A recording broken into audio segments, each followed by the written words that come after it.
केंद्राकडे पाठवावा प्रजनन नियंत्रणाचा जो राज्य शासनाकडे सादर केलेला आहे फॉरेस्ट विभागाने. आणि त्याचबरोबरीने केरळच्या धर्तीवर केरळला या पद्धतीनं हत्ती आणि मानव हा जो संघर्ष होतो तिथे त्यांनी त्याला राज्य आपत्ती क्षेत्र जसं घोषित केलं. या पद्धतीने मी महाराष्ट्र शासनाकडे ही मागणी करतोय, केलेली आहे ऑलरेडी, की आमच्या बिबट प्रवण क्षेत्राला तुम्ही राज्य आपत्ती क्षेत्र म्हणून घोषित करा, जेणेकरून वन विभागाकडं जी मनुष्यबळाची कमतरता येते, पिंजरे लावतानाची कमतरता येते, साधन सामग्रीची कमतरता येते, यासाठीची एक स्पेशल टास्क फोर्स ती आमच्या भागासाठी, म्हणजे बिबट्या हा जर मानव काय शेड्यूल 1 मध्ये आहे, वाघ हा राष्ट्रीय प्राणी असल्यामुळे आमच्या माणसांचा जीव आम्ही किती वेळा धोक्यात घालतो. लहान लहान लेकरं तुझ्या आता त्या लेकराला बघताना डोळ्यात पाणी जर आपल्या येतं.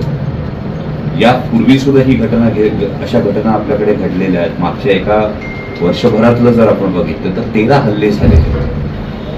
त्यामुळे राज्य शासनानं हा पुढाकार घेतला पाहिजे. तातडीनं राज्य आपत्ती क्षेत्र हे करून एक स्किल्ड मॅनपॉवर, स्पेशल मॅनपॉवर ही या बिबट्यांच्या नियंत्रणासाठी राज्य शासनानं द्यायला हवी. पिंजरे 10 पिंजरे आपले लावणं चालू आहे.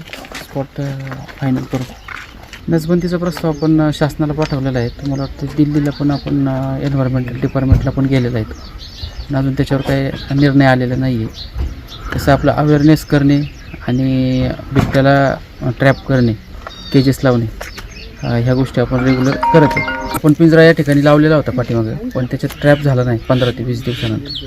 त्यानंतर दुसऱ्या गावातून मागणी आली, त्यामुळे तो पिंजरा आपण परत शिफ्ट केला. तर आपण सर्वे करणार आहे. थर्मल ड्रोननी पण संध्याकाळी सर्वे करणार आहे ना. आता दुपारीसुद्धा आपण रेग्युलर ड्रोननी सुद्धा त्याचा सर्वे केला.